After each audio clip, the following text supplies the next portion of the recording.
Hello दोस्तों, स्वागत है आपका फ़ोटोशॉप ट्रेनिंग सीरीज़ के अंदर। इस वीडियो में मैं आपको बताऊंगा कि कैसे हम क्विक सिलेक्शन टूल को यूज़ करते हैं। तो बने रहिए मेरे साथ ताकि मैं आपको सिखा सकूं।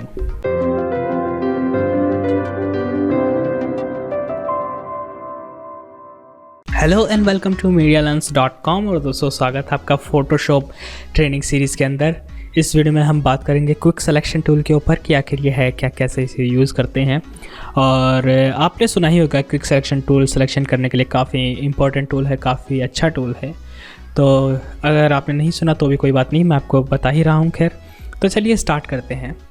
तो अभी इसके लिए मैं जैसे इसमें एक इमेज इंपोर्ट करता हूँ, और तो इसमें हम इस इमेज को इंपोर्ट करते हैं। सिंपली हम इस तरह से यहाँ पे ड्रैग करेंगे फ़ोटोशॉप कैनवस में, और इस पर मैं डबल क्लिक करके और ओके प्रेस करूँगा ताकि मैं इसे अनलॉक कर लूँ। ठीक है। अब जैसे देखिए दोस्तों, मैंने आपको पिछले जो टूल्स बताए थे सिलेक्शन के लिए, जैसे हमारे पास मार्क के सिलेक्शन टूल था, हम इस तरह से सेलेक्ट करते थे, या फिर हमारे पास लेसो टूल था, हम इस तरह से सिलेक्शन करते थे। तो एक तरह से हमारे माउस की मूवमेंट पे डिपेंड करते हैं। जैसे ये फ़र्क नहीं पड़ता है आपकी इमेज किस तरह की है, लाल पीली कली किसी भी कलर की हो या फिर किसी की भी इमेज हो, उससे फ़र्क नहीं पड़ता। आप सिलेक्शन सिंपली इस तरह से करेंगे, हो जाएगा। बट ये जो टूल मैं आपको बताने जा रहा हूँ, जैसे जो अभी मैं आपकी बात कर रहा हूँ क्विक सिलेक्शन टूल की, ये आपकी इमेज पे डिपेंड करते हैं, यानी कि इसमें जो कलर इन्फॉर्मेशन है उनके ऊपर डिपेंड करते हैं। तो इनसे जो मैं सेलेक्ट करूँगा वो रिज़ल्ट अलग फ़ोटो पे अलग आएगा, इस इमेज में अलग आएगा। तो ये एक तरह से इन पर डिपेंड करते हैं कि कलर आपका कैसे है इमेजेस में और कितना कॉन्ट्रास्ट वगैरह है। तो चलिए बात करते हैं इसे यूज़ कैसे करते हैं। तो सबसे पहले इसे एक्सेस कैसे करें। तो यहाँ पे आपके पास ये ऑप्शन होता है लगभग 4th नंबर पे, और आप राइट क्लिक करेंगे तो आपके सामने दोनों आ जाएंगे, क्विक सिलेक्शन टूल और मैजिक वॉन्ड टूल। तो अभी हम क्विक सिलेक्शन टूल की बात कर रहे हैं। ये आपका एक छोटे ब्रश जैसा होता है, आपको करना कुछ नहीं होता, मतलब कुछ तो करना ही पड़ेगा। खैर, आपको सिंपली क्लिक करके इस तरह से ड्रैग करना होता है। ठीक है।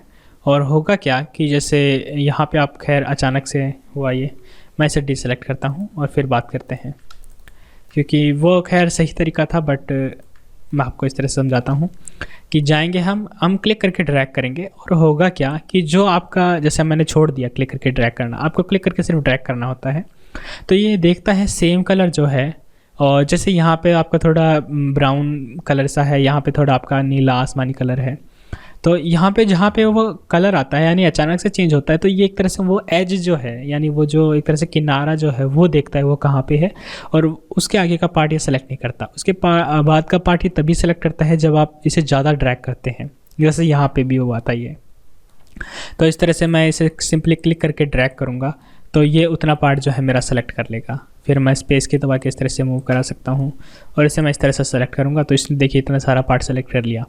अब कई बार हो सकता है कि ये ज़रूरत से ज़्यादा बड़ा पार्ट सेलेक्ट कर ले, आपको कुछ पार्ट हटाना हो, तो आप यहाँ पे राइट क्लिक करेंगे तो आपके सामने कई सारे ऑप्शन आ जाते हैं।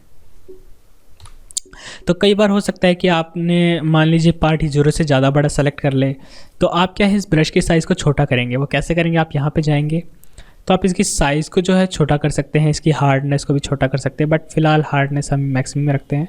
और इसके साइज़ को आप अगर छोटा करेंगे तो मेन ध्यान इसकी साइज़ पे दीजिएगा। साइज़ जितनी ज़्यादा छोटे करेंगे उतना ये कलर्स का ध्यान रखेगा, उतना बड़ा एरिया सेलेक्ट नहीं करेगा। आप अगर साइज़ इसकी काफ़ी बड़ी कर देंगे तो आप एक साथ काफ़ी बड़ा एरिया जो है सेलेक्ट कर सकते हैं। ठीक है। तो एक तरह से कलर में जो प्रिसाइसनेस होती है, यानी जितने ज़्यादा कलर्स मतलब देखना, मतलब एक तरह से बोल सकते हैं एहतियात बरतने वाली चीज़, तो छोटा करेंगे तो ये ज़्यादा ध्यान रखेगा सेलेक्ट करने का।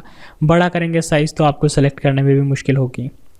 इसके अलावा एक दूसरा तरीका है इसकी साइज़ को छोटा करने का, कि आप अपने कीबोर्ड पे जो ब्रैकेट कीज़ होती हैं, यानी अगर आप चाहेंगे यहाँ पे ये जो वर्ड होता है QWERTY पी के बाद में जो दो कीज़ होती है आपकी ब्रैकेट कीज़, इनकी हेल्प से आप इसे छोटा बड़ा कर सकते हैं।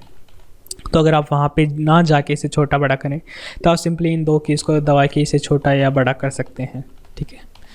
और हमें इसी तरह से बस इसके, जैसे मैं साइज़ को और छोटा कर लूँ और मैं इसे सेलेक्ट करना चाहूँ तो मैं सिर्फ इसे क्लिक करके ड्रैग करूँगा तो ये जो मेरा पार्ट है ये सेलेक्ट हो जाएगा। और अगर मैं देखूँ तो देख सकते हैं इसने काफ़ी अच्छा काम किया, लेकिन ये मेरा पार्ट बच गया है, तो मैं इसे थोड़ा जूम करूँगा। इसके बाद में मेरा ब्रश का साइज़ मैं थोड़ा छोटा करूँगा और इसे सेलेक्ट करने की कोशिश करूँगा। अब हो सकता है कि पूरी तरह सेलेक्ट ना हो, इसीलिए हम क्या है और उस सिलेक्शन टूल को भी यूज़ करते हैं। देख सकते हैं ये काफ़ी अच्छी तरह सेलेक्ट कर रहा है और मैं कोशिश करूँगा ये वाला पार्ट भी इसमें सेलेक्ट हो जाए, और ये सेलेक्ट हो रहा है खैर, और इसे मैं सेलेक्ट करूँ इस तरह से। अब कई बार हो सकता है आप इस तरह से परफेक्ट सेलेक्ट ना कर पाए, तो हम क्या है यहाँ पे और सिलेक्शन टूल भी कंबाइन कर सकते हैं। जैसे मैं लेसर टूल पे जाके ऐड टू सिलेक्शन में जाऊँगा और मैं यहाँ पे जैसे इतने पार्ट को और ऐड कर लूँ इसमें, ठीक है, इसमें छोटा सा और पार्ट ऐड कर लूँ, और इसमें जैसे ये मैं ऐड करना चाहूँ तो मैं ये भी ऐड कर सकता हूँ इस तरह से। और जैसे मैं सबट्रैक्ट फ्रॉम सिलेक्शन में जाके जो मेरा बाकी का फालतू का पार्ट है वो भी मैं हटा सकता हूँ यहाँ पे इस तरह से। तो आपको करना क्या है, मतलब एक तरीका निकालना है उसे सेलेक्ट करने का। खैर ये सबसे बेस्ट तरीका नहीं है, क्योंकि यहाँ मुझे पता है इस इमेज को कैसे सेलेक्ट करना है। कुछ टाइम में आप भी कुछ एक टेक्निक्स वगैरह सीख जाएंगे, बट अगर मैं अभी के लिए जैसे दोबारा जाऊँ क्विक सिलेक्शन टूल में इस तरह से, तो अभी के लिए स्टार्टिंग पॉइंट के लिए हम कह सकते हैं ठीक है, हमने एक ठीक ठाक अच्छा सिलेक्शन किया है। खैर यहाँ पे काफ़ी सारा पार्ट छूट गया है, तो मैं दोबारा जाऊँ इस ऐड टू सिलेक्शन में और इस तरह से ड्रैग करूँ तो ये इतने पार्ट को जो है सिलेक्ट कर लेगा। तो काफ़ी आसान है, आपको सिर्फ क्लिक करके ड्रैग करना होता है और ये उस एरिया को सिलेक्ट कर लेता है। अब जैसे आपका ऐसा मान लीजिए फालतू का एरिया सेलेक्ट हो जाए, तो आप जा सकते हैं इस सबट्रैक्ट फ्रॉम सिलेक्शन में और इस तरह से आप उसमें से जो ये है एरिया फालतू का ये हटा भी सकते हैं। और जैसा कि मैंने कहा आपको कि आप डिफरेंट सिलेक्शन टूल को आपस में कंबाइन भी कर सकते हैं। इसको जैसे मैं थोड़ा छोटा करके इस तरह से लेके जाऊँ इस तरह से, तो खैर ये बेस्ट तरीका नहीं है खैर इस इमेज के लिए। और हम क्विक सिलेक्शन टूल को ज़्यादातर ऐसी माइनर प्रिसाइजनेस के लिए यूज़ भी नहीं करते, बट क्योंकि आपको बताना है कि आखिर इसे यूज़ कैसे करते हैं इसलिए मैं बता रहा हूँ। और जैसे मुझे ये एरिया सेलेक्ट करना है, मैं साइज़ थोड़ा बढ़ा लूँगा और फिर सॉरी मेरे को ऐड टू सिलेक्शन में जाना पड़ेगा और इस तरह से मैं इसे ड्रैग करूँगा। तो करना कुछ नहीं है आपको, मतलब सिर्फ आपको क्लिक करके ड्रैग करना है और ये आपका वो एरिया जो है सेलेक्ट कर लेगा इस तरह से। अब आपको एक बार सेलेक्ट करने के बाद करना क्या है वो पूरी तरह से आपके ऊपर डिपेंड है। जैसे मैं आपको आने वाले फ्यूचर ट्यूटोरियल्स में बताऊंगा।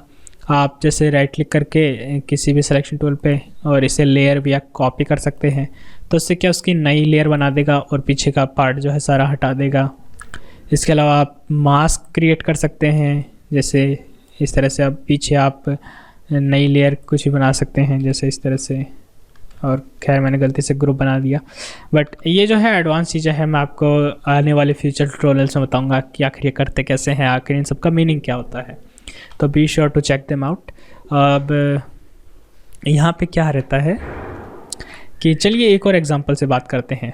मैं आपको एक दूसरी इमेज के साथ बताता हूँ। तो खैर आप समझ ही गए होंगे कैसे इसे यूज़ करते हैं, बट चलिए दोबारा से एक दूसरी इमेज लेते हैं।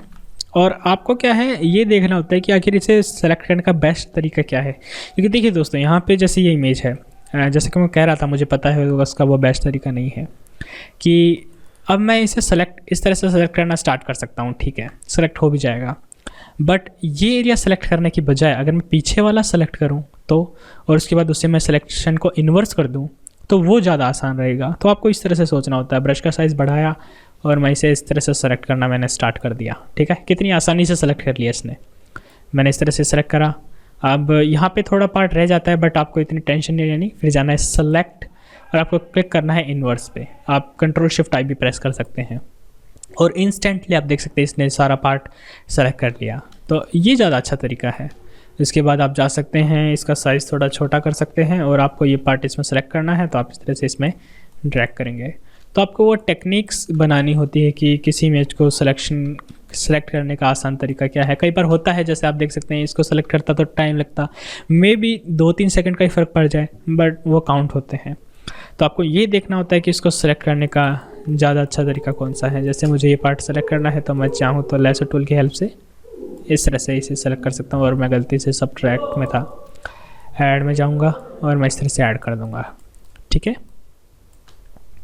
तो इस तरह से मैं सेलेक्ट कर सकता हूँ और फिर मुझे जो करना है मैं आपको अगले वीडियोज़ में बताऊँगा।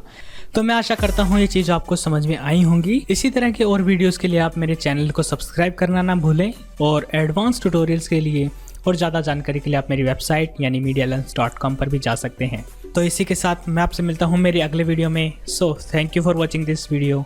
I am Devendra Singh and I will see you next time. Thank you.